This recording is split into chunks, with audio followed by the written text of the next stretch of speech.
যে এই মানে স্বপ্নে ব্যাখ্যাটা কি আপনাদের কাছে ভাইজান? স্বপ্নের ব্যাখ্যা হচ্ছে স্বপ্ন আর কি। আচ্ছা, স্বপ্নের আমি ব্যাখ্যার মধ্যে আরেকটা কোনো অতিপ্রাকৃতিক ব্যাখ্যাটা মানুষ সেটা আমি কেন যুক্ত করি না। স্বপ্ন দেখে ভাইজান? এই সম্পর্কে কি কিছু আমাকে ধারণা দিতে পারবেন? আপনি একটু গুগল সার্চ করেন মানুষ কেন স্বপ্ন দেখেন, চ্যাটজিপিটি করেন মানুষ কেন স্বপ্ন দেখেন। তো আপনার যখন আমি একটু রাফলি যদি আপনাকে বলি, মানুষ সারাদিনে যে জিনিস এক্সপিরিয়েন্স করে সেটারই কিছু খন্ডাংশ তার মাথায়, তার সাবকনশিয়াস মাইন্ডে চলতে থাকে এবং সেটারই কিছু অংশ সে স্বপ্ন থাকে। এটার মধ্যে কোনো অতিপ্রাকৃতিক এলিমেন্ট, যেমন আপনারা কোনো জিন প্রয়োগ বা ভূত প্রেত নিয়ে এসে আপনার কোনো কিছু দেখাইছে, এরকম কি নাই, এরকম কোনো এভিডেন্স নাই। বুঝা গেছে? আচ্ছা, আরেকটা কোশ্চেন হচ্ছে ভাইজান, মন বলতে আসলে কি কিছু আছে নাকি সবই হচ্ছে ব্রেইন? এটা কি কোন জিনিসটা কি? মানে এটা কাব্যিক পয়েন্ট অফ ভিউ থেকে মানুষ হাজার বছর ধরে মন বলতেছে হৃদয়, মানুষ মনে করতো যে হৃদয় দিয়ে মানুষ চিন্তা করে, ওইটারই একটা আলাদা ভার্সন মন। ওইটা ছাড়া কি আর কোনো মনের ইয়ে আছে? আর কোনো কেউ আছে যে মন, মানে আর কোনো এভিডেন্স আছে নাকি যে ব্রেইন ছাড়া অন্য কিছু দিয়ে মানুষ চিন্তা করতে পারে? না না, ওইরকম কোনো কিছু নাই। আচ্ছা, এই ইসলাম ধর্মের অনেকেই একটা কোশ্চেন করে ভাইজান, সেটা হচ্ছে যে পিরামিডের রহস্যটা কি? ওই সময় তো এত মাপজোক ছিল না, এত বড় পাথর দিয়ে এত সুন্দর করে মানে কিভাবে ডিজাইন করে আমি আপনার বেসিক বলে দিই ভাই, যে আপনার এই মানে উদ্ভট কোশ্চেন তো রিপিটেশন আসতেছে, আমি আপনাকে বেসিক বলে দিই। যে প্রশ্ন সম্পর্কে, যে ধরনের প্রশ্ন আসছে আপনার মাথায়, যে সম্পর্কে আপনার কাছে ভেরিফায়েবল মানে পরীক্ষাযোগ্য কোনো উত্তর নাই, আপনি মনে করতে পারতেছেন না যে এটার উত্তরটা কি হবে, এটার কোনো রেশনাল উত্তর নাই, সেখানে আপনি কি বলবেন? ভাই আমি জানি না। ধরেন পিরামিড কিভাবে তৈরি করা হয়েছে এটা মোটামুটি এস্টাবলিশ, কিভাবে তৈরি করছে পিরামিড এসে। ধরেন আপনি ওই সময় জন্মেছেন যে সময় পিরামিড কিভাবে তৈরি করেছে এটা আপনি জানেন না। আপনার অনলি এন্ড অনলি রেশনাল উত্তর হচ্ছে কি আপনি জানেন না পিরামিড কেমনে বানাইছে, দ্যাটস ইট। আপনি জানার চেষ্টা করুন পিরামিড কেমনে বানাইছে, বাট যেহেতু আপনি জানেন না পিরামিড কেমনে বানাইলো, সেহেতু জিন পরি এসে, এলিয়ান এসে, ভূত প্রেত নিয়ে এসে পিরামিড বানাইছে, এই ধরনের কথা হচ্ছে উদ্ভট কথাবার্তা। বেসিক মানে আপনি কি ফাউন্ডেশনটা বুঝতে পারছেন যে আপনি চিন্তা করবেন কিভাবে? ফারাজ ভাই, আমারও তো আপনার কাছে একটা প্রশ্ন আছে। ফারাজ ভাই, আপনি আমার প্রশ্নটার একটু উত্তর দিয়েন। ফারাজ ভাই, আমি যে মানে আমি সবার মুখে শুনছি কফি খেলে নাকি ঘুম কেটে যায়, কিন্তু আমি ডবল এসপ্রেসো খাই, খাওয়ার পর আমার ঘুমায় ঢাইলসা ঘুম আসে ভাই, আমি একের ঘুমায় যাই। এটার এটার কাহিনী কি? এটাতে তো ভাই কি প্রমাণ হয় বলেন তো ফারাজ ভাই, এটা কেমনে হইলো? রেড মিট খাওয়া বন্ধ করে আসিফ ভাই, তাহলে ঠিক হয়ে যাবে। না না ভাই, উত্তর দেন, উত্তর দেন। এই তো উত্তর দিতে পারলেন না। এটা থেকে তো নিশ্চয়ই আল্লাহর অস্তিত্ব প্রমাণ হয়, তাই না ফারাজ ভাই? সেটাই তো ভাই, সবাই যদি ঘুমায় আর আপনি যদি না ঘুম আসে আপনার, তার মানে তো একটাই উত্তর, এর মধ্যে নিশ্চয়ই কোনো জিন পরি আসর আছে, আল্লাহ বিল্লাহর হাত আছে, নাহলে তো এটা হয় কিছু সম্ভব না না কিছু ভাই। তো আছে। আপনি তো উত্তরে দিতে পারলেন না, তার মানে তো আমার কথা সত্য নাকি? যেহেতু আমি উত্তর দিতে পারিনি, সেহেতু তো যে কোনো ক্লেম সত্য এই সম্পর্কে, রাইট? অবশ্যই অবশ্যই। এবং যেহেতু ওই আপনি, ক্লেম সম্পর্কে কোনো এভিডেন্স আসলে দরকার নেই। আর কি তাই তো দরকার? আসিফ এই যে ভাই? আপনি উত্তর দিতে পারলেন না, এটাই তো প্রমাণ করে যে আল্লাহ এটা ঘটাচ্ছে, যে আমি আমার ক্ষেত্রে, এক্স্যাক্টলি। তাই না? তাহলে আচ্ছা, আলহামদুলিল্লাহ আসিফ ভাই। এরপরেও কি আপনারা অবিশ্বাস করবেন? এরপরও নাস্তিকদের মতো কথা বলবেন? কিভাবে? কেন কেন কেন বলেন? সেটাই আচ্ছা, সেটাই ভাই। হ্যাঁ। হুজুরদের আরেকটা কথা বলে যে প্রমাণ দিচ্ছে, সেটা হচ্ছে একটা সাগর আছে লোহিত মনে হয়, যেখানে দুইটা হচ্ছে পানি একত্রিত হয় না। এটা কেন হয় না? তারা এগুলো হচ্ছে ব্যাখ্যা সামনে তুলে যে আল্লাহ আছে প্রমাণ করতে, যে এই দুই সম্পর্কে একটু সমুদ্রের জানতে চাচ্ছি। দুই সমুদ্রের পানি একটা জগে নিয়ে আপনি কি একটু ঢাইলা দেখছেন যে একত্রিত হয় না, আলাদা হয়ে বসে থাকে দুইটা পানি? এটা কি আপনি দেখছেন ভাই? না, কিন্তু এটা নিয়ে তো মানে ভিডিও আছে যে পানি হচ্ছে এক সাইড নীল আর এক সাইড হচ্ছে অন্য কালার, একত্রিত মিশছে না। ওকে, দুই পাশে গিয়ে আপনি জাহাজে করে দুই পাশে, এই পাশ থেকে একটু পানি নিলেন, ওই পাশ থেকে আরেকটু পানি নিলেন, পানি দুটা যেহেতু আচ্ছা, মিশ্রিত হবে ঠিক না, আছে, ফাইন। পানি ওইখানে দুটা পানি যেহেতু মিশ্রিত পানি দুটা আসিফ যেহেতু ভাই। মিশ্রিত হইতেই পারবে না, তার দুটার ক্যারেক্টারই যেহেতু ভিন্ন, সেহেতু একটা গ্লাসে নিয়ে ঘোটা দিলে তো নিশ্চয়ই দুটা আপনি দেখতেই পাবেন যে দুটা আলাদা সাইডে সাইডে রয়ে গেছে। এটা তো আপনি দেখতেই পাবেন। কয়েকদিন রাইখা দিলেন, দেখলেন যে এটা মিশে কি মিশে না। এরকম কি কোনো টেস্ট করছেন ভাই? না ভাইজান, টেস্ট করি নাই। আসলে আমি জানতে চাচ্ছিলাম যে এই কথাগুলো ওনারা বলে হচ্ছে আল্লাহর প্রমাণটা দিতে চায় যে আল্লাহ আছে, একজন আছে যিনি এগুলা হচ্ছে করেন। এজন্যই আমার জানতে চাওয়া। যদি যদি দুইটা পানি একত্রিত না হয় তা থেকেও বা আল্লাহর অস্তিত্ব কিভাবে প্রমাণ হয় সেটাও তো আর একটা বিষয়, মানে প্রশ্ন তৈরি হবে, তাই না? দুইটা যদি একত্রিত না হয়, মনে করেন কোনো একজন ব্যক্তি এই জিনিসটা কোনো একটা প্রাকৃতিক ঘটনা দেখছে, বৃষ্টির পানি জমায় রাখলে এক জায়গায় রেখে দিলে বৃষ্টির পানিটা বাতাসে অদৃশ্য হয়ে যায়। এটা যদি একটা গ্রন্থে লেখা থাকে, তারপর যদি কেউ দাবি করে যেহেতু এই জিনিসটা সত্য, বৃষ্টির পানি জমায় রেখে একটা পাত্রে রেখে দিলে, রোদ্রের ভিতরে রেখে দিলে এটা হাওয়া হয়ে যায়, আকাশে মিলায় যায়, যেহেতু এটা সত্য, যদি এটা সত্য না, আপনি যে দুই সমুদ্রের পানির কথা বলছেন, যদি এটা সত্য না, তারপরেও যদি আমরা ধরে নেই যে এই ধরনের কোন একটা ইনফরমেশন সত্য, সেটা যদি একটা গ্রন্থে থাকে, তাহলে এইখান থেকে কিভাবে এই কনক্লুশনে আসা যায় যে ওই গ্রন্থে যতগুলা ক্লেম আছে সবগুলাই তাতে সত্য হবে? এই সিদ্ধান্তে কিভাবে আপনি আসতে পারেন বলেন তো? না, সেটাতে ভাইয়া অবশ্যই আসা যায় না। তাহলে তো আর কোনো আলোচনা, মানে এগুলা খুবই কোশ্চেন হয়ে গেল। না ঠিক আছে, এখন আচ্ছা, ঠিক আছে, যেভাবে প্রমাণ দেয় এগুলা জানার ছিল আপনাদের থেকে। থ্যাংক ইউ ভাই। প্রমাণ দেবে আপনারা মিলান না কেন? তারা প্রমাণ দেয়, ফাইন, তাদের প্রমাণ দেওয়া দরকার, তাদের ধান্দা চালানো দরকার, দেয়, আপনারা নিজে মিলান না কেন?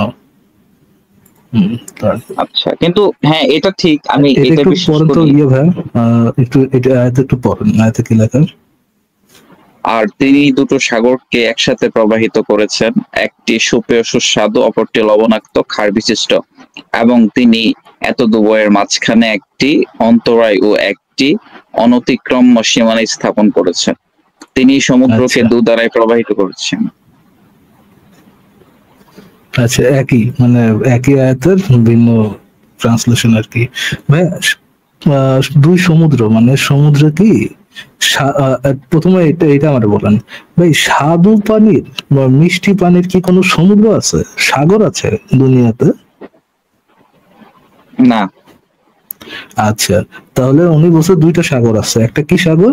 একটা হচ্ছে মিষ্টি পানির সাগর, একটা লবণাক্ত বা ক্ষার বিশিষ্ট সাগর, তাই না? জি জি জি।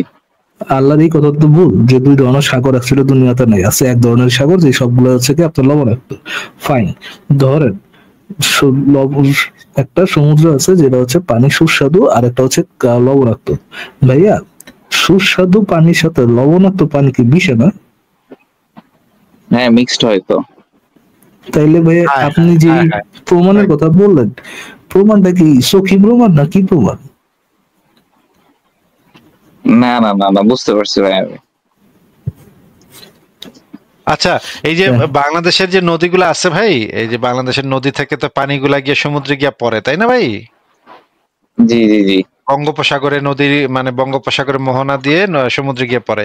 প্রতি বছর টন কি টন পানি ওই যে ওইখান থেকে আইতাছে, নদী থেকে আইতাছে, গিয়ে সমুদ্রে গিয়ে পড়তেছে, তাই না? জি জি জি।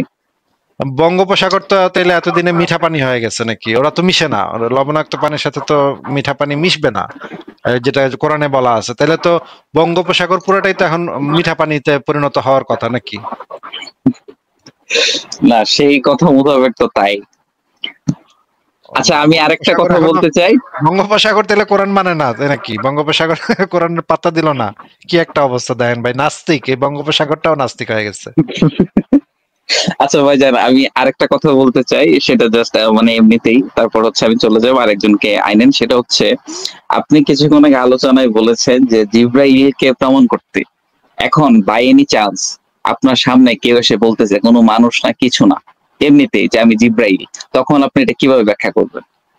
ভেরিফাই করবো সে আসলে জিব্রাইল কিনা। সেটা কিভাবে করবেন? মানে অনেক কিছু জিজ্ঞেস করে এভাবেই তো নাকি?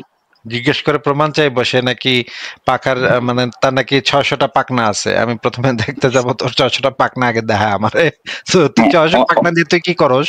বেকুব কথাকার। 600 পাখনা দিয়ে দুইটা পাখনা হইলেই চলে, তুই দুইটা পাখনা দিয়েই তোর চলে। আর পাখনা প্রযোজ্য হইতেছে বায়ুমণ্ডলে, পৃথিবীর বায়ুমণ্ডলে। তুই তো মহাশূন্যে উড়া বেড়াস, তোর পাখনা দরকার কি? বেকুব কথাকার। বইলা দুইটা কানমলা দিমু আগে। আচ্ছা, যদিও এখন একটা মানে আমি প্রথম একটা কথা বলেছিলাম, সেটা কোনো মানে কোনো প্রমাণ নেই আমার কাছে, কিন্তু যদি আপনাদের সাথে আমার বা দেখা হইতো বা থাকতো, সেক্ষেত্রে আপনাদের সাথে আমি এই জিনিসটা এক্সপেরিমেন্ট করাইতাম, বা কখনো যে আমরা একটা সত্য ঘটনা, যদিও এটার ভিত্তি নাই বা এই অর্ণব ভাই বললো যে এটার কোনো প্রমাণ নাই, সেটা আমরা বিলিভ করবো না। বাট হ্যাঁ, যে কিছু কিছু জিনিস আছে যেগুলো হয়তো বা আমরা খালি চোখে দেখি না বা কিছু না, যেরকম হচ্ছে আমরা সবাই মিনকেতা জিন যেরকম জিনিস, একটা জিনিস। তো ঘরে ছিলাম, ঘরে কোনো দরজা জানালা অফ ছিল, আচ্ছা একটা বুঝছি ভাই, মোমবাতি ছিল, এই সমস্ত তো কেউ ভূতের এরকম গল্প কিছু আর কি শুনতে চাই না হয়েছে। ভাই, ভূত এফএম গল্প জি শুনতে জি চাই না ভাই, আল্লাহ জি রাস্তা জি। মাফ করেন ভাই। হ্যাঁ আচ্ছা আচ্ছা, ঠিক আছে ভাই, থ্যাংক ইউ ভাই। ঠিক আছে, ভালো থাকেন। ওকে ওকে ওকে। কয়েক মাস আগে আপনার একটা ভিডিওতে দেখছিলাম আজোয়া খেজুর নিয়ে আর কি কথাবার্তা। হ্যাঁ হ্যাঁ, আচ্ছা তো বলেন। এটা নিয়ে তো মানে মুশফিক মিনার ভাইয়ের ওই যে ওই পেজটায় ইসলাম বিরোধীদের জবাব ওখানে পড়ছিলাম আর কি। উনি খুব ব্যাখ্যা করে অনেক কিছু দিছে। তো আপনার যে কি সংশয় ডট দিচ্ছে কম কি দিচ্ছে সেটা একটু শুনি, ব্যাখ্যা করে কি দিচ্ছে। ব্যাখ্যা করে দিছে আপনার আপনার যা বলেন মানে আজোয়া খেজুর ওই যে মানে একজনকে বলতেছিলেন আর কি আজোয়া খেজুর আইনা দেবেন, পরে উনি খাইলে মানে মারা গেলে মানে এইসব না টাইপের না, কিছু একটা মুশফিক বিনার কি ব্যাখ্যাটা দিচ্ছে এই হাদিসে যেটা লেখা উনি আছে, দিচ্ছে। আজওয়া জি খেজুর খাইলে, হাদিসে যেটা লেখা আছে আজওয়া খেজুর, 7টা আজওয়া খেজুর খাইলে আহ কোনো বিষক্রিয়া তার উপরে কাজ করে না, এটাই তো লেখা আছে হাদিসে নাকি? জি এখানে তো হাদিস মানে কিছুদিন আগে নাকি একজন একজন ইসলামপন্থী নাকি লাইভ বিতর্কের ভিতরে নাকি সে নাকি বিষ খায় দেখাইছে, মানুষে প্রমাণ করে দিছে, তাই না ভাই? এটা তো শুনছেন, মিজানুর রহমান আজহারি তার ভিডিওতে বলছে, এটা তো শুনছেন। মানে উনি এখন মরছে কি মরে নাই এটা তো আপনার কোইন্সিডেন্স হতে পারে আর কি। না না, মরছে কি প্রতিক্রিয়া মরে নাই, হয়েছে। হ্যাঁ। মরছে কি মরে নাই এটা কোইন্সিডেন্সের আবার কি আছে? আল্লাহ, এগুলো তো সব কোনো কোইন্সিডেন্স বলে তো ইসলামে কিছু নাই ভাই। আল্লাহ যারটা, ভাই আপনি এই সমস্ত না অন ইসলামিক কথাবার্তা কেমনে কইতেছেন? আপনার ইসলামে তো কোইন্সিডেন্স, এটা আবার ইসলামের ভিতরে কোথায় আছে? কি কন এগুলা? আপনার কি মাথা নষ্ট হয়ে গেছে? মুশফিক মিনার কি এগুলা লিখছে যে এটা কোইন্সিডেন্স হইতে পারে? কোইন্সিডেন্স না বলে তো ইসলামে কিছু নাই। উনি আরেকটা হাদিস দেখাইছে যে না না, ওইটা পরে কোইন্সিডেন্সটা, এটা কি মুশফিক মিনার কইছে যে এটা কোইন্সিডেন্স হইতে পারে? না না এটা আমার পক্ষ থেকে আমি বললাম তাহলে হতে পারে আর কি, এর জন্য এটা তো ইসলামের আকীদার ভিতরেই তো এই ধরনের কোইন্সিডেন্স, এই ধরনের ইসলামের আকীদার ভিতরে তো এই ধরনের কোনো বিষয় নাই। আপনাকে আমি যেটা জিজ্ঞেস করেছি যে এই যে মিজানুর রহমান আজহারি সে তার বক্তব্যে বলল যে কিছুদিন আগে নাকি এই ঘটনাটা ঘটছে, একজন নাকি বিতর্কের মাঝখানে বিষ নিয়ে খায় ফেলাইছে, সে নাকি আজবা খেজুর সকালে খাইছিল, এই জন্য সে জানে যে এটা দ্বারা কিছু হইব না, তার কিছু হইব না, সেই জন্য খায়া ফেলাইছে। এটা তো ভাই তার ইমান আছে, এটা বোঝা গেল যে সে নবীর হাদিসকে, সত্যিকার অর্থে নবীর হাদিসকে বিশ্বাস করছে মনে প্রাণে। এবং আমরা জানি যে আল্লাহর নবীর কথাতে যে মন থেকে বিশ্বাস করবে তার তো কিছু হবে না, তাকে আল্লাহ পাক তাকে রক্ষা করবে, নিজ হাতে তাকে রক্ষা করবে, তাই না ভাই? এটা তো ইসলামের আকীদা নাকি? জি জি। তাইলে আপনার খাইতে সমস্যাটা কোথায়? খাইতে সমস্যা কোথায়? ওখানে তো উনি মানে ওই সমস্যাটাই দেখা দিছে আর কি। সমস্যাটা কোন কি জায়গায়? সমস্যা? কি ওখানে সমস্যা? আরেকটা হাদিস। জি ওখানে আরেকটা হাদিস উল্লেখ করে মানে দেখা দিছে যে আজওয়া খেজুর মানে যেটা বলা হয়েছে ওটা মানে ইয়া বিশেষ একটা আজওয়া খেজুর আর কি। ওই এবং ওই আজওয়া খেজুরটা ওনার জামানায় ছিল। আজওয়া খেজুর, ওই আজওয়া খেজুরটা যে বিশেষ একটা আজওয়া খেজুর, এই হাদিসটা একটু দেখান তো ভাই। এবং ওই আজওয়া খেজুরটা কোথায় পাওয়া যাবে সেটা নিয়ে কি, নিশ্চয়ই সহি হাদিস থেকে সে বলছে এটা একটা বিশেষ ধরনের আজওয়া খেজুর, সেই রেফারেন্সটা একটু দেখান। এখানে মানে কিভাবে দেখাবো? আপনি যদি মানে ইসলাম হাদিস নাম্বার বিরোধীদের বলেন, জবাব ওখানে যদি হাদিস নাম্বারটা বললেই আমি বের করে দেখাবো, হাদিস নাম্বারটা বললেই বের করে দেখাবো। মুশফিক মিনার ভাইয়ের সাইটে যা যদি একটু আরে সার্চ দূর দেন তাহলে পাবেন আর কি। মুশফিক মিনার কি? মুশফিক মিনার তো এখানে অথরিটি না। হাদিস নাম্বারটা বলেন, যে হাদিসটা আপনি মুশফিক মিনারের সাইটে পড়ছেন সেই হাদিস নাম্বারটা বলেন, আমি বের করে দেখাচ্ছি, অসুবিধা নেই। আমি কি এখানে মিনিমাইজ করলে কি কেটে যাবে নাকি? মোবাইলে আছে আমি। হাদিস নাম্বারটা আপনি জানেন না? আপনি পড়ছেন হাদিস নাম্বার, কোন গ্রন্থ থেকে পড়ছেন ওই হাদিসটা? আজওয়া খেজুর বলতে আজওয়া খেজুর বুঝায় না, অন্য কিছু বুঝায়। সেটা কোন দলিল থেকে সে দিচ্ছে, কোন হাদিস থেকে, কোন কোরআনের আয়াত বা সহি হাদিস, এইটা ছাড়া তো মুশফিক মিনার তো কিছু মানবে না। সে তো বিভিন্ন হাদিস নিয়ে বলে যে এটা হাদিস, এটা সহি হাদিস না, এটা সহি হাদিস না। তার মানে সে যেহেতু রেফারেন্স দিচ্ছে, সেহেতু এটা তো নিশ্চয়ই সহি হাদিস থেকে রেফারেন্স দিচ্ছে। তাহলে সেটা কোন গ্রন্থ থেকে এটা বলেন আগে? বুখারী শরীফ না মুসলিম শরীফ, কোথা থেকে? আজওয়া খেজুর বলতে আজওয়া খেজুর বুঝায় না এমন কিছু বলা নাই। মানে যে আজওয়া খেজুরের কথা বলা হয়েছে ওই আজওয়া মানে ওই গাছটা নবীজি রোপণ করছিল আর কি। এটা এটা ওইটা শুধুমাত্র জি। ওই গাছের থেকে খাইলে, এটা তো হাদিসের ভিতরে লেখা নেই ভাই। হাদিস, আচ্ছা ঠিক আছে, আমরা হাদিসটা একটু ভালো করে এটা পড়ি। ব্যাখ্যা করছে আর কি এটা ব্যাখ্যা করছে, ব্যাখ্যাটা যে যে করছে সে কি সহিহ ইবনে হাদিস থেকে তাইমিয়া। ব্যাখ্যা করছে? জি আরে ভাই বাল, যে কেউ ব্যাখ্যা করুক না কেন, সেই ব্যাখ্যাটা তো সহিহ হাদিস থেকে করতে হবে। মনে করেন আমি তো যদি দেখি এরকম, তো ব্যাখ্যা যে কেউই করতে পারে, কিন্তু এই হাদিসটা ব্যাখ্যা করতেও তো দলিল লাগে নাকি? জি জি জি ব্যাখ্যা, মনে করেন আমি একটা ব্যাখ্যা করে দিলাম, মন করে একটা ব্যাখ্যা দিয়ে দিলাম, ভাই ওই 7টা না, ওখানে 8টা খেজুর খাওয়ার কথা বলা হয়েছে, এখানে 7 বলতে 8 বোঝানো হয়েছে। এটা মনে করেন নাস্তিক আসিফ মহিউদ্দিন একটা ব্যাখ্যা করলো, এখানে 7টা বোঝানো হয়নি, 7 বলতে এখানে 8টা বোঝানো হয়েছে। আমার কথা তো এখানে কোনো মূল্য নাই, তাই না ভাই?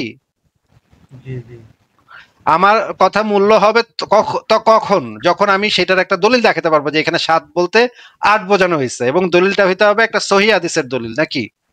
জি জি আচ্ছা, আমরা হাদিসটা পড়ি।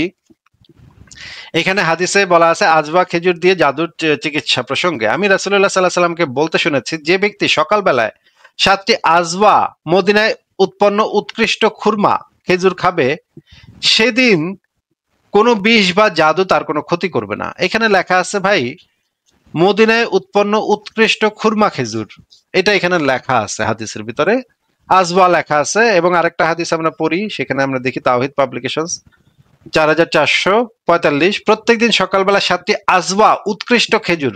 হ্যাঁ, আজবা খেজুর মানে হচ্ছে উৎকৃষ্ট, মদিনার উৎকৃষ্ট মানের খেজুর। সেই আজবা খেজুর খেলে সেদিন কোনো বিষ ও জাদু তার কোনো ক্ষতি করবে না। এবং তিরমিজি শরীফে আছে যে এতে আছে বিষের প্রতিষেধক। আজবা হলো জান্নাতি খেজুর, এতে আছে যে বিষের প্রতিষেধক। এবং এখানে কোথাও বলা নাই যে মোহাম্মদ এটা তেলে বলে দিত যে আমি যেই গাছটা লাগাইলাম সেই গাছের খেজুরটা, শুধুমাত্র এই গাছের খেজুরটা খাইলে এটা প্রযোজ্য হবে। এটা তো ভাই আমি কোনো সহিহ হাদিসে পাই নাই। আপনি কোন সহিহ হাদিসে পাইছেন একটু দেখান আমাদেরকে, আমরা একটু দেখি।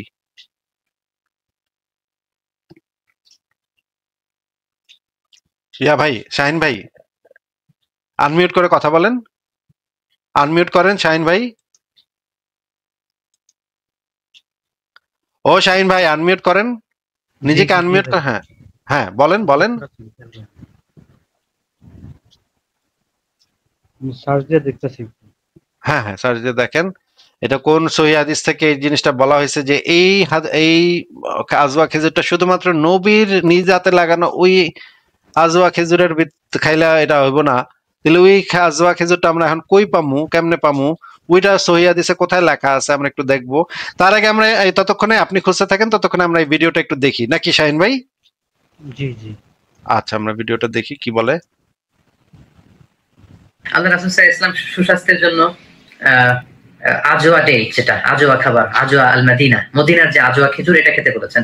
এবং সহিহ বুখারীর বর্ণনায় এসেছে, কেউ যদি প্রতিদিন সকালবেলা 7টি আজওয়া খেজুর খায়, ওই দিন কোনো বিষ বা সাপের কামড় কিংবা কোনো জাদু বান এগুলো তাকে কখনো ক্ষতি করবে না, যদি আজওয়া খেজুর খাওয়ার অভ্যেস থাকে। আমরা অতি সম্প্রতি একটা ভিডিও দেখেছি, ইরানের একজন স্কলার, তিনি প্রতিদিন অনেক বছর ধরে আজওয়া খেজুর খাওয়ার অভ্যেস ছিল, এবং তিনি একটি ডিবেটের মাঝখানে তিনি বলেছেন, আমি এত বছর ধরে আজওয়া খেজুর খাই এবং আমার বিশ্বাস আমি বিষ খেলে আমাকে এটা ক্ষতি করতে পারবে না। তখন সে সবার সামনে বিষ পান করেছিল, এবং আল্লাহর মেহেরবানি, আল্লাহর কি কুদরত যে এখনো পর্যন্ত ওই ব্যক্তি সুস্থ আছে। তাই আমরা হেলদি ডায়েট হিসেবে আজওয়া খেজুর খেতে পারি, যেটা যে কোনো ধরনের রোগ বালাই থেকে আমাদেরকে হেফাজত করবে। আপনাদেরকে দিব সেটা হলো আজওয়া খেজুর খাওয়া। সহিহ বুখারী হাদিস নম্বর 5445, রাসূল সাল্লাল্লাহু আলাইহি ওয়াসাল্লাম বলেন, যেই ব্যক্তি প্রতিদিন সকালবেলা 7টি আজওয়া খেজুর খাবে, সেই ব্যক্তির শরীরে সাম্মুন ওয়ালা সিহরুন, ওই ব্যক্তির শরীরে কোনো বিষক্রিয়া কাজ করবে না, আর কোনো জাদুও কাজ করবে না। আপনাকে হত্যার জন্য কোনো শত্রু যদি আপনার বিরুদ্ধে জাদু করে, আপনি নিয়মিত আজওয়া খেজুর খান, মদিনার উৎকৃষ্ট মানের খেজুর, বাংলাদেশে খুব কম পাওয়া যায়, যারা হাজিরা হজ করতে যান তারা অনেকে কিনে নিয়ে আসেন।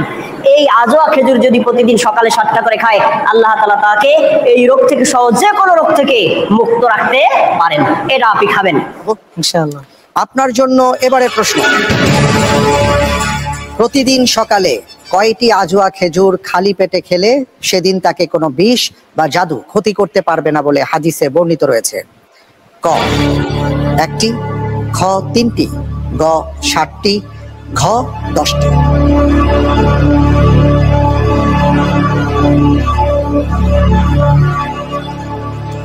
জি ইনশাআল্লাহ, আল্লাহর উপর ভরসা করে উত্তর নিচ্ছি, গ 7টি। 7টি। ইনশাআল্লাহ। লক করে দেওয়া হোক গ 7টি। আমি দেখতে পাচ্ছি যে আপনি যে উত্তরটি দিয়েছেন 7টি খেজুর বা গ, আপনার উত্তরটি সঠিক হয়েছে। আলহামদুলিল্লাহ। আলহামদুলিল্লাহ। জি, বাহ, কি সুন্দর হাসি দিল, কত কত ভালো লাগতেছে। তারা তো ভাই সবাই বললো যে 7টি আজবা খেজুর, 7টি আজবা খেজুর মদিনার উৎকৃষ্ট খেজুর। আপনি কই পাইলেন যে এটা নাকি শুধুমাত্র ওই যে নবীর লাগাই না গাছ থেকে এটা হইতে হইব? এই দলিল কই আছে ভাই, একটু যদি বের করে দেখাইতেন। সহিহ মুসলিমের 5168, মানে ওই হাদিস থেকে আর কি ওনারা ব্যাখ্যা বের করছেন এটা।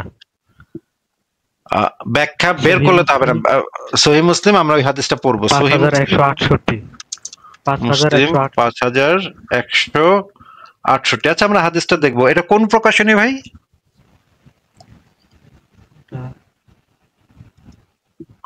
প্রকাশনীটার নাম বলেন, কারণ কয়েকটা প্রকাশনীর সহিহ মুসলিম আছে তো এই নাম্বারটা একটু ভিন্ন। Islamic foundation 5168। আচ্ছা ঠিক আছে, 5168 আমরা বের করেছি। ঠিক আছে, আমরা একটু তাহলে দেখাচ্ছি আপনাকে।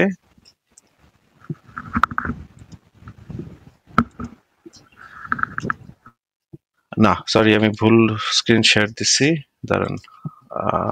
সহিহ মুসলিম 5168, মদিনার খেজুরের শ্রেষ্ঠত্ব, এইটা সহিহ মুসলিম ইসলামিক ফাউন্ডেশন 5168। ভাই নাম্বার ঠিক আছে? জি ভাই। আচ্ছা, আমরা হাদিসটা একটু পড়ি তাহলে দেখি এখানে কি লেখা আছে। মদিনার খেজুরের শ্রেষ্ঠত্ব।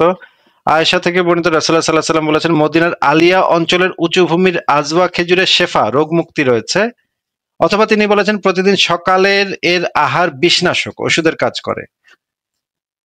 তাহলে আপনি কি এবার বলেন আপনার বক্তব্যটা কি বলেন? মানে এই হাদিস থেকে আর কি মুফাসসিররা ব্যাখ্যা বের করছেন আর কি। এটা তো মানে একটা এডিশনাল ইনফরমেশন। এটাও মানে এটাও যেহেতু সহিহ হাদিস, আগেরটাও সহিহ হাদিস, দুইটা সহিহ হাদিসই তো সহিহ হাদিস, তাই না ভাই? মানে এই হাদিসে তো মানে কোন আজওয়া খেজুর এটা স্পষ্ট ব্যাখ্যা বলা আছে আর কি। কিন্তু এই হাদিসটাও তো সহিহ হাদিস, আগেরটাও তো সহিহ হাদিস নাকি? জি জি জি, দুইটাই তো সহিহ হাদিস। একজন মুসলমানের তো দুইটাকেই মান্য করতে হবে এবং দুইটাকেই সম্পূর্ণভাবে বিশ্বাস করতে হবে নাকি? দুইটাই আর এই দুইটার মধ্যে কন্ট্রাডিকশন হয়ে আছে ভাই, ওই দুইটার মধ্যে কোনো কন্ট্রাডিকশন আছে? ফারাজ ভাই, দুইটার ভিতরে কোনো কন্ট্রাডিকশন নেই। এইখানে একটা এডিশনাল ইনফরমেশন দেওয়া হয়েছে যে এটা মানে একটা নির্দিষ্ট জায়গার আজওয়া খেজুর হইতে হবে আর কি, এডিশনাল ইনফরমেশন। কিন্তু ওই ইনফরমেশনটা, আগের ইনফরমেশনটা সত্য, এই ইনফরমেশনটাও একটা এডিশনাল ইনফরমেশন হিসেবে সত্য। এই ইনফরমেশনটা তো কেউ মানে আমরা তো নাস্তিকরা তো কেউ বলতেছে না যে এই হাদিসটা ভুল বা এই হাদিসটা মিথ্যা। এটার ভিতরে তো কোনো সমস্যা আমি দেখতে পাচ্ছি না। এই দুইটা হাদিসের কোনো নাই, সমস্যা নাই শাহিন ভাই। এটা জাস্ট একটা এডিশনাল ইনফরমেশন হিসেবে আমরা নিতে পারি। কিন্তু ওই হাদিসটাও তো সত্য। ওই হাদিসে যেহেতু বলা আছে সকালবেলা 7টি আজবা খেজুর খাইলে সেই দিন কোনো বিষক্রিয়া কাজ করবে না, তার মানে তো কোনো বিষক্রিয়া কাজ করবে না। নবীর মুখ থেকে যে কথাটা বের হয় সেটা তো সম্পূর্ণভাবে সত্য কথা শাহিন ভাই, নাকি? দুইটাই সত্য, কিন্তু হুজুররা তো এভাবে নেই যে মানে ওখানে তো বলা আছে আপনার অনির্দিষ্ট করা কি কোন আজওয়া খেজুর। ভাই হুজুররা কিভাবে নেয় সেটা তো একটু আগে আমরা দেখছি যে হাদিসে নবী বলেছে যে কোরআন শিক্ষা দিয়ে কোনো অর্থ উপার্জন। হুজুরে তো অতটুকু নিচে, এইখানে তো ভাই অতটুকু নিচে যতটুকু হচ্ছে কোরআনে বলা আছে আসলে, মানে সরি হাদিসে বলা আছে অতটুকুই তো দিছে, এর বাইরে তো অ্যাডিশনাল ইনফরমেশন সে অ্যাড করে নাই। মদিনার আজওয়া খেজুরের কথা বলা, তিনি মদিনার আজওয়া খেজুরের কথাই বলছে, সে তো অ্যাডিশনাল কোনো ইনফরমেশন অ্যাড করে নাই। আচ্ছা হ্যাঁ, আচ্ছা ঠিক আছে। তারপরেও যদি ফারাজ ভাই আমরা যদি এইটাও যদি ধরে নিই, তারপরেও যদি আমরা ধরে নিই, তাহলে ভাই শাহিন ভাই আপনি যান তাহলে মদিনার আলিয়া অঞ্চলের উঁচু ভূমির আজওয়া খেজুর খায় আমাদেরকে দেখা দেন, তাহলে তো অসুবিধা কি? আমরা সেটা তো রাজি আছি। যদি আপনি এইটাতেও মানে সম্মত হন যে না ভাই আমি আর কোনো জায়গার পুরা মদিনার আমরা আজওয়া খেজুর খাইলে হইব না, আমার শুধু ওই আলিয়া অঞ্চল উঁচু ভূমির আজওয়া খেজুর খাইতে হবে, তাহলে এটা তো আমরা রাজি আছি। আমরা তো আপনাকে না করতেছি না। মুশফিক মিনারকে একটু বলেন মদিনার আলিয়া অঞ্চল থেকে খেজুর খায়, 7টা খেজুর খায়, আমাদের লাইভে আইসা আমাদের সামনে একটু প্রমাণ করে দেখ যে তার 7টি আজওয়া খেজুরের ক্ষমতা এত যে পটাশিয়াম, সায়ানাইড তার ক্ষেত্রে কোনো কাজ করতেছে না। শাহিন ভাই, এটাতে কি মুশফিক মিনা রাজি আছে? উনি রাজি না হওয়ার কারণ তো উনি মানে ইসলাম বিরোধীদের জবাব ওখানে লেখা আছে আর কি, লেখাটা পড়ছেন কিনা মানে জানা পড়ি নাই নাই আর তো, কি। আপনি এই জন্যই তো আপনারা জিজ্ঞেস করতেছি। আপনি তো এই হাদিসটা দেখাইলেন, এখন তো যেহেতু আপনি আরেকটু সংকুচিত করে দিলেন ওই আজওয়া খেজুরটার ব্যাপারটা আরেকটু প্রিসাইজ করলেন, ঠিক আছে আমরা সেটাও মেনে নিলাম। তাহলে এখন এখন সে ওইটা খাইতে, ওই আজওয়া খেজুরটা খাইয়া দেখাইতে। এখন ভাই মানে একটা হাদিস পড়েই তো মানে সব বোঝা যায় না, এর থেকে তো অনেক ব্যাখ্যা বাইর হয় নাকি? জানি ভাই, হাদিস পড়েই তো বোঝা যায়, হাদিস ছাড়া তো কোরআন এবং হাদিস ছাড়া তো আর কিছু বোঝা সম্ভবই না। আমরা তো জানি নবীর মুখ থেকে যেই কয়টা কথা বের হয় সেই কয়টা কথা ধ্রুব সত্য কথা, এটা ইসলামের আকীদা। আপনি যদি এখন বলেন যে হাদিস পড়ে বোঝা যায় না, একটা হাদিস পড়ে বোঝা যায় না, ভাই একটা হাদিস পড়েই বোঝা যাবে। যদি এটা একটা হাদিস, আর যদি কোনো হাদিস অ্যাডিশনাল থাকে সেটাও নিয়ে আসেন, সমস্যা নেই তো। আমি তো বলি না যে এই দুইটার মধ্যে শেষ করতে হবে আপনারে। আরো কি কোনো সহিহ হাদিস আছে আপনার কাছে? হ্যাঁ, আপনি যদি আরো 5টা সহিহ হাদিস আইনা বলেন যে ভাই এটা দ্বারা এটা বোঝানো হয়েছে, সেটা দ্বারা এখানে এটা লেখা আছে, সেটা লেখা আছে, ঠিক আছে, অসুবিধা নেই, সেগুলো আইনা আপনি সে লেখায় দেখান। আমি বলতেছি ভাই, ভাই হাদিস অর্থ তো মানে বয়ানবাজি আর কান্নাকাটি না করে আপনি আমাকে রেফারেন্সটা বলেন। আর কি কোনো রেফারেন্স আছে আপনার কাছে যে এই রেফারেন্স, ভাই এই রেফারেন্সে যান, এই সহিহ হাদিসে যান বা এই কোরআন আয়াতে যান, এখানের মধ্যে আছে আপনার ডিটেইল বলা আছে। আর এরকম কি কোনো রেফারেন্স আছে আপনার কাছে শাহিন ভাই? আমার মূলত জানার বিষয় ছিল কি ভাই, মুশফিক মিনার ভাই আরে আব্দুল জিজ্ঞেস করছি রেফারেন্স আছে কিনা। রেফারেন্স আছে? আর কথার মধ্যে খালি টপিক টু টপিক জাম্প করে। রেফারেন্স আছে আর ভাই? আচ্ছা ফারাজ ভাই, আমি ওনাকে একটা জিনিস জিজ্ঞেস করি। শাহিন ভাই, মনে করেন একটা হাদিসে লেখা আছে, শুধুমাত্র একটা হাদিস আছে, একটা হাদিসে লেখা আছে গরিব লোককে খাবার দাও। এখন এটা একটা ভালো কাজ, এটা একটা ভালো কথা। আচ্ছা, এই যে মানে শুধুমাত্র একটা হাদিসে লেখা পাইলাম যে গরিব লোককে, তোমরা যদি দেখো একটা লোক গরিব অবস্থায় মরে যাচ্ছে খাইতে না পেরে, তার একটু খাবার দিও, এটা একটা হাদিসে লেখা আছে।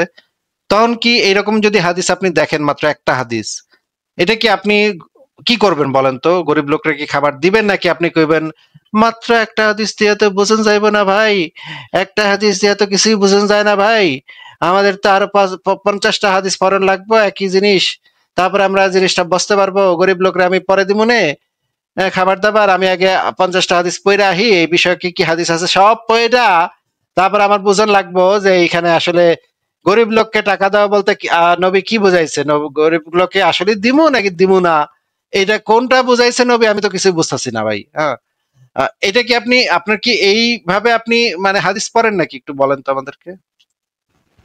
ভাই আমি যে বিষয়টা আনছি আর আপনি যে মানে উদাহরণটা দিছেন, এটা তো ভাই মিললো না ভাই। মিললো না? আমি তো আপনাকে মিলাইতে বলি। আচ্ছা আসিফ ভাই, আল্লাহর রাস্তায় বাদ দেন তো ভাই, এর সাথে আপনি ইন্টেলেকচুয়াল আলোচনা করতে দিয়েছেন শুধু শুধু, ওয়েস্ট অফ টাইম। শাহিন ভাই, আপনার কাছে কি আর কোনো রেফারেন্স আছে? বাদ দেন আসিফ ভাই, আল্লাহর রাস্তায় বাদ দেন। রেফারেন্স আছে আর কোনো? মানে খাইলে মরুম নাই এমন কিছু রেফারেন্স নাকি? যে ভাইয়া আপনি যে আব্দুল্লাহ দাবি করতেছেন, সেই আব্দুল্লাহ সপক্ষে আপনার কাছে আর কোনো কি রেফারেন্স আছে? কি রে ভাই, আপনার যেই দাবি, যে আব্দুল্লাহ আপনার দাবি, সেই আব্দুল্লাহ সপক্ষে আপনার কাছে কি আর কোনো রেফারেন্সেস আছে? বিভিন্ন হুজুরদের ব্যাখ্যা আছে আর কি। এটা কি ব্যাখ্যাটা কি যে খাওয়া যাইব না, তোরা খাইস না, খাইলে মরবি, হুজুরদের ব্যাখ্যাটা তো এইটাই নাকি? হুজুরদের ব্যাখ্যা যদি ধরেন ঈশার সাথে ইয়ে করে, মানে মোহাম্মদ বলে গেছে যে এইখানকার আজওয়া খেজুর খাইলে, এখানকার আজওয়া খেজুর হচ্ছে তোমাদের জন্য শেফা। হুজুরা যদি এইসব ব্যাখ্যা দেয় যে না এইখানকার আজওয়া খেজুর তোমাদের জন্য শেফা না, তাহলে এই কথা কি মোহাম্মদের সাথে কন্ট্রাডিক্টরি হয়ে যায় না? একটা মানুষ যদি সাধারণ কোনো কথা বলে তাহলে তো এর মধ্যে কোনো ব্যাখ্যা না থাকে স্বাভাবিক। যদি অসাধারণ বলে, যেমন এই যে এই জিনিসটা খেলে তুমি মরবা না, কোনো বিষ দিলে তুমি মরবা না, এর মানে অসাধারণের ক্ষেত্রে অসাধারণের ক্ষেত্রে কন্ট্রাডিকশন হওয়াটা হচ্ছে স্বাভাবিক বিষয়। মানে কি ভাই ওটা বলতেছি, কন্ট্রাডিক্টরি ব্যাখ্যা থাকাটা স্বাভাবিক। মানে অসাধারণ বিষয়ের ক্ষেত্রে কন্ট্রাডিক্টরি ব্যাখ্যা থাকা স্বাভাবিক নাকি ভাই? ধরেন একটা অসাধারণ ব্যাখ্যা হচ্ছে কি আল্লাহ জীবিত, মানে অসাধারণ দাবি হচ্ছে কি আল্লাহ জীবিত আছে, এবং কেউ এসে বলতেও পারে যে ভাই আল্লাহ মরে গেছে, দুটো একসাথে থাকা সম্ভব। নাকি কন্ট্রাডিকশন হওয়া সম্ভব? সাধারণ কিছু হবে না, অসাধারণ কিছু সম্ভব এটা। না আজিজ ভাই move on dude, move on. এর আচ্ছা, একটা কথা বলতে যদি 30 সেকেন্ড সময় লাগে। আরেকটা শেষ একটা আমার প্রশ্ন, একটা বিষয় জানা ছিল। শেষ একটা প্রশ্ন, শেষ একটা প্রশ্ন, শাহিন ভাই, শেষ একটা প্রশ্ন। জি বলেন। মনে করেন দেওয়ানবাগী পীর সাহেব কইলো যে আমার গু যে উম্মতেরা খাবে সেই উম্মতের পেটে কোনোদিন অসুখ হবে না। দেওয়ানবাগী পীর সাহেবের গু খাইলে পেটে কোনোদিন অসুখ হবে না। এখন আমি তখন তার এক উম্মতরে বললাম, তার এক মানে ভক্তরে বললাম, ঠিক আছে তাহলে তুই খায় দেখা বেটা, তোর হুজুরের গু খাইলে নাকি তোর কোনো দিন পেটে কোনো অসুখ হবে না, তুই খায় দেখা, আমি নিশ্চিত তুই খাওয়ার সাথে সাথে তোর পেট খারাপ হয়ে যাবে, খায় দেখা। সে কইতেছে যে না ভাই, হুজুরের কথাটা আমার ব্যাখ্যাটা নিতে হবে, হুজুরের আরেকটা যে ভক্ত আছে তার কাছ থেকে আমি ব্যাখ্যাটা নিয়ে আসি, খারান একটু। সে ওই ভক্তের কাছে গেল ব্যাখ্যাটা নিতে। এখন ওই ভক্ত আবার চালাক, ওই ভক্ত তো বুঝে যে হুজুরের গু তো খাওয়া যাবো না, হুজুরের গু খাইলে তো অবশ্যই পেটে খারাপ হইব। ওই বেটা আবার কইলো যে না, হুজুরের গু খাওয়াটা যাইব না, এই হাদিস মানুন যাইব না। তখন এই দেওয়ানবাগী পীর যেটা কইছে আর তার যে ব্যাখ্যা দানকারী ভক্ত যেটা কইছে, এই দুইটা বক্তব্যের ভিতরে কি আপনি কোনো পরস্পর বিরোধিতা পাচ্ছেন, নাকি আপনার কাছে মনে হচ্ছে দুইটা বক্তব্য একই বক্তব্য? কন্ত ভাই? হ্যাঁ একই মনে হইতেছে। একই বক্তব্য, তাই না? ওয়াও ভাই আপনি একটু মুশফিক মিনারের ওয়েবসাইটে পড়েন ভালো করে, ওইখানেই যান, ওই লাইভই শুনেন, ঠিক আছে? আমাদের লাইভে ভাই আল্লাহর রাস্তে ভাই আপনার পায়ে দুটা ধরি ভাই, আমার লাইভে কোনোদিন আয়েন না ভাই, আপনার ভাই আল্লাহর রাস্তে ভাই, আপনারা ভাই আমরা কসম দিতেছি আল্লাহর ভাই, জিন্দেগিতে ভাই আমার লাইভে আর কোনোদিন আইসেন না ভাই, আল্লাহর রাস্তে ভাই, দুইটা পায়ে ধরি ভাই, ভাই না সোনামণি না ভালো, কোনোদিন আর এই লাইভে আইসেন না, ঠিক আছে শাহিন ভাই? উদাহরণের সাথে তো আমার বিষয়টা মিলতেছে না আর কি। আচ্ছা সেটা আমি বুঝছি, মিলতেছে না, আপনি যে বলছেন ওই দুইটা একই, দেওয়ানবাগী পীর এবং তার দেওয়ানবাগী পীর সাহেব এবং তার ভক্ত অনুসারী ব্যাখ্যাদানকারীর বক্তব্য দুইটা আসলে একই বক্তব্য। আপনার সাথে কথা বলার বিন্দু মাত্র আর কোনো মানে আমার নাই ভাই, আপনারে ভাই পায়ে দুইটা ধরছি, জিন্দেগিতে আর এই লাইভে কখনো ঢুইকেন না ভাই, শুইনেন না, আল্লাহর রাস্তে ভাই, ঠিক আছে ভাই? বিদায়, বিদায় পৃথিবী। ফারাজ ভাই শুনছেন, সে বলছে যে হ্যাঁ দুইটা একই বক্তব্য, মানে দেওয়ানবাগী পীরের বক্তব্য যা, ওই ভক্ত অনুসারী ব্যাখ্যাদানকারীর বক্তব্য একই বক্তব্য, এটার ভিতরে কোনো কন্ট্রাডিকশন উনি পান নাই।